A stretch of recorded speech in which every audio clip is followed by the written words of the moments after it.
completa sem a sobremesa. E como cozinhar é uma arte, e nós sabemos que artistas há poucos, e é tão difícil agradar a todos, e tanto que nem Deus o conseguiu, não é de estranhar que a vontade de agradar não seja suficiente para se conseguir uma sobremesa apetitosa. Se não vejamos, Zé Fernandes, personagem da cidade de Estemas, de Essa de Queiroz, para o dia dos anos de Jacinto, encomendou uma larga travessa de arroz doce com as suas iniciais e a data ditosa em canela, à moda amável da sua meiga terra. Apesar de estar escrito com 2 S na lâmina de marfim, onde se escreviam os pratos a lápis vermelho, Jacinto louvou com fervor a excelente lembrança.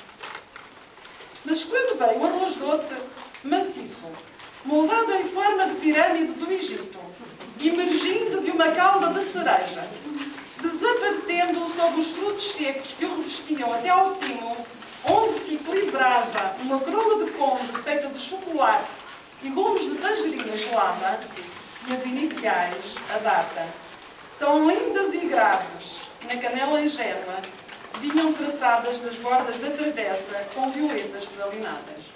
Apesar de ser um prato monumental, de grande arte, e porque os olhos também comem, foi repelido no mudo horror por ser um prato acanalhado.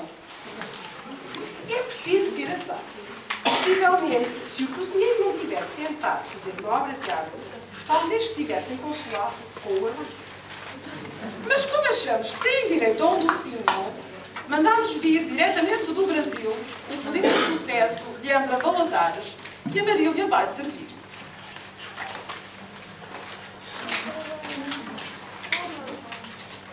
Este pudim precisa apenas de alguns ingredientes raros e preciosos, mas ao alcance de qualquer pessoa.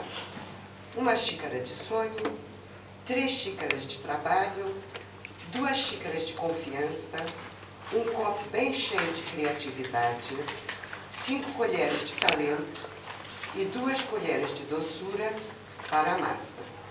E um copo de persistência, meia xícara de alegria e uma pitada de sorte para a calda.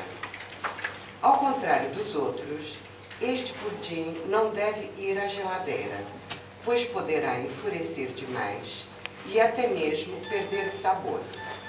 Apenas espere a calda esfriar um pouco. Deve comer-se devagar, saboreando com prazer cada bocado. Ofereça uma porção do seu pudim às pessoas que julguem merecedoras, pois comer acompanhado é muito melhor que comer sozinho. Experimente, seja feliz.